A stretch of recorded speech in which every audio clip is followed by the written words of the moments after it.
Assalamualaikum warahmatullahi wabarakatuh. Anak-anakku, sekarang kita ketemu lagi di tema 3, subtema 4, pembelajaran 1, 2, dan 3. Anak-anak, sebelum pelajaran dimulai, Bu Guru akan berpesan yang pertama, di masa pandemi ini anak-anak harus selalu menjaga kebersihan ya. Setiap melakukan sesuatu atau memegang sesuatu, kalian harus segera cuci tangan. Itu yang pertama. Kemudian yang kedua, anak-anak harus selalu memakai masker jika keluar rumah, dan itu kalau penting saja ya keluar rumahnya ya, jangan sering-sering keluar rumah.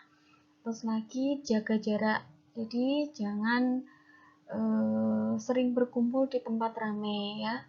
Bermainlah di rumah ya, bermainlah di rumah, belajar di rumah ya, didampingi oleh Bapak Ibu. Kemudian yang ketiga, sholatnya dijaga, eh, berdoa setiap hari ya, minta perlindungan supaya anak-anak dan juga keluarga dilindungi oleh Allah dan selalu diberikan kesehatan. Demikian ya anak-anak pesan Bu Guru. Sebelum pelajaran kita mulai, marilah kita baca basmalah bersama-sama. Bismillahirrahmanirrahim. Nah, anak-anakku, sekarang kita masuk di pembelajaran yang pertama, yaitu kegiatan pada malam hari. Oke. Nah, sekarang sudah Bu Guru tuliskan ya, di situ tanda datangnya malam. Di pembelajaran sebelumnya sudah Bu Guru bahas tentang pagi hari, ciri-cirinya, kemudian aktivitas di pagi hari itu apa, kemudian siang hari ciri-cirinya bagaimana, kemudian aktivitas yang dilakukan pada siang hari itu apa saja, itu sudah ya. Sekarang saatnya kita membahas datangnya malam. Nah, malam hari ciri-cirinya adalah sebagai berikut. Yang pertama, matahari telah tenggelam. Jadi di pagi hari matahari terbit di sebelah timur ya. Kemudian tenggelamnya ada di sebelah barat ya. Jadi matahari tenggelam itu adalah ciri-ciri pada malam hari. Kemudian yang kedua, suasana menjadi gelap. Ya, suasana menjadi gelap. Karena apa? Karena matahari tidak muncul sehingga menjadi gelap.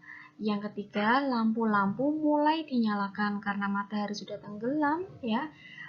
Jadi gelap sehingga lampu-lampu harus dinyalakan. Kalian kalau di rumah kalau sudah sore hari, maka orang tua kalian akan menyalakan lampunya supaya terang. Kemudian yang keempat, tampak bintang dan bulan di angkasa. Nah, kalau kita lihat langit di malam hari maka akan kelihatan di situ ada bintang, kemudian ada bulan. Nah, itu adalah ciri-ciri malam hari. Oke, anak-anak, sampai di sini kalian paham ya?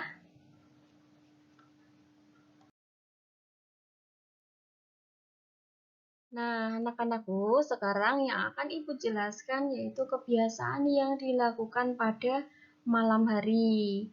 Di pembelajaran sebelumnya sudah Bu Guru bahas tentang kebiasaan pagi hari, siang hari, ya. Sekarang saatnya kita membahas kebiasaan yang dilakukan pada malam hari. Yang pertama adalah sholat.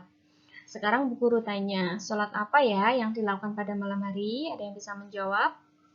Yaitu sholat maghrib dan sholat isya ya, atau mungkin sholat tahajud itu juga pada malam hari.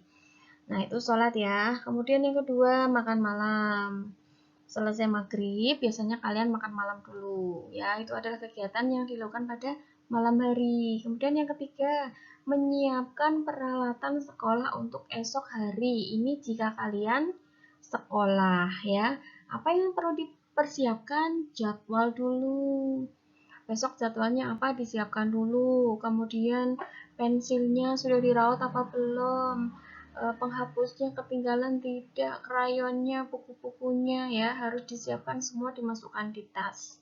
Itu jika kalian nanti akan sekolah malamnya harus disiapkan. Kemudian yang keempat, menyikat gigi dan mencuci kaki sebelum tidur. Itu wajib ya. Kenapa wajib? Karena gigi kalian jika tidak dirawat, tidak disikat sebelum tidur, maka akan menjadi rusak. Itu yang pertama. Kemudian mencuci kaki. Kenapa harus dicuci kakinya? Supaya bersih. nggak gatal ketika tidur, supaya tidurnya nyenyak ya. Itu adalah kegiatan yang dilakukan pada malam hari. Sampai di sini kalian paham ya?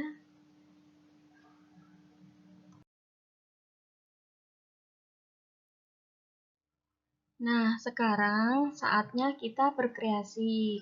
Kreasi apakah itu? Sekarang kita akan belajar membuat kolase. Sebelum belajar membuat kolase, akan Bu Guru jelaskan terlebih dahulu apa itu kolase.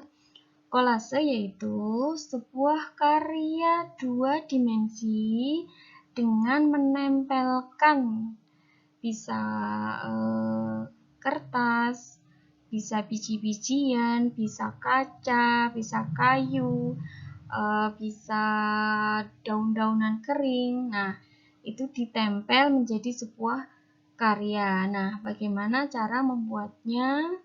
Cara membuatnya yang pertama adalah menyiapkan bahannya terlebih dahulu.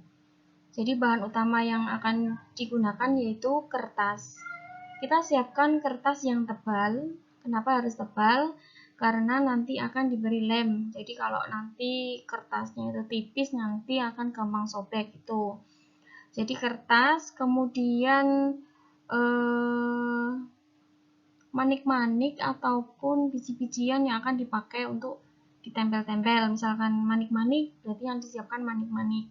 Kalau yang mau ditempel itu biji-bijian, berarti yang disiapkan adalah biji-bijian. Kalau yang mau ditempel itu daun kering misalnya, itu juga harus disiapkan. Nah, kertasnya sudah, kemudian yang ditempel sudah. Nah, kemudian lagi bahan yang digunakan adalah lem. Jadi menempelkan itu memakai lem. Nah, lem yang bagus untuk membuat kolase adalah lem kayu yang berwarna putih itu. Ya, jadi nanti kalian membuatnya, gambarnya dibuat dulu. Ya, misalkan gambar ikan atau mungkin gambar bunga, gambarnya bebas ya. Jadi setelah digambar, kemudian disiapkan cotton bud. Ya, cotton bud itu nanti untuk ngolesi ya. Jadi untuk ngolesi lemnya dioles pakai cotton bud. Setelah dioles-oles, kemudian bijinya itu ditempel-tempel ya, atau kertasnya bisa ditempel-tempel, atau bisa juga daun keringnya atau manik-maniknya. Jadi itu nanti akan menjadi sebuah karya dua dimensi. Nah, nanti di rumah kalian bisa mempraktekkan dengan bapak kalian, ibu kalian, atau mungkin dengan kakak di rumah. Bisa dipahami ya?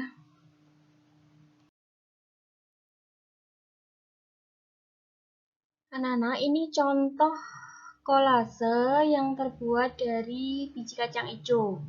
Ya, bisa ditambahi dengan biji yang lainnya, boleh, bebas bijinya ya. Itu membuat kupu-kupu ya. Kalau misalkan kalian membuat kolasenya dari potongan kertas, misalkan kertas dipotong kecil-kecil misalkan, kemudian ditempel di gambar ikan. Nah, itu nempelnya bisa pakai lem kertas biasa, jadi tidak perlu pakai lem kayu. Jadi yang pakai lem kayu itu adalah yang ditempel itu berat seperti biji-bijian. Jadi kalau tipis kayak kertas itu boleh pakai lem kertas saja. Paham ya? Jadi kalau kalian bahannya itu biji-bijian, yang perlu disiapkan lemnya itu lem yang kayu yang Ibu Guru jelaskan tadi. Oke, bisa dipahami ya?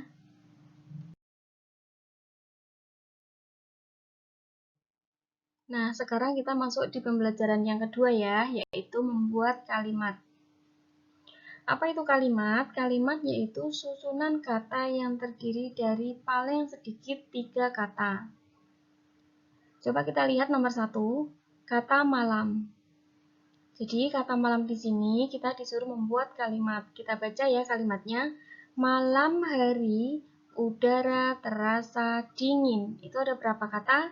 1, 2, 3, 4, 5. Malam 1, hari 2, udara 3, terasa 4, dingin 5. Jadi ada 5 kata. Itu yang disebut dengan kalimat. Dan itu paling sedikit harus 3 kata kalau kalian disuruh membuat kalimat ya. Kemudian kita lihat nomor 2, kata bulan. Nah, kalimatnya bagaimana? Bulan terlihat indah di malam hari. Atau mungkin dibuat lebih pendek lagi, bulan terlihat indah. Seperti itu, sudah betul ya. Kemudian nomor 3, Terbenam. Kata terbenam. Disuruh membuat kalimat. Bagaimana kalimatnya? Matahari terbenam di sebelah barat. Nah, itu kalimatnya ya. Kemudian nomor 4, bintang. Kata bintang disuruh membuat kalimat lagi. Nah, kita baca ya kalimatnya bagaimana. Bintang nampak pada malam hari. Atau mungkin bisa diganti kalimatnya yang lebih pendek. Bintang tampak indah. Seperti itu juga boleh. Ya, jadi kalimat itu paling sedikit adalah 3 kata. Sampai di sini bisa dipahami ya.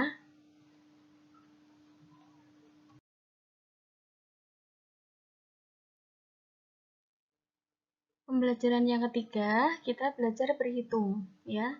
Berhitung penjumlahan. Jika kalian menghitung penjumlahan, angka yang besar disimpan di mulut.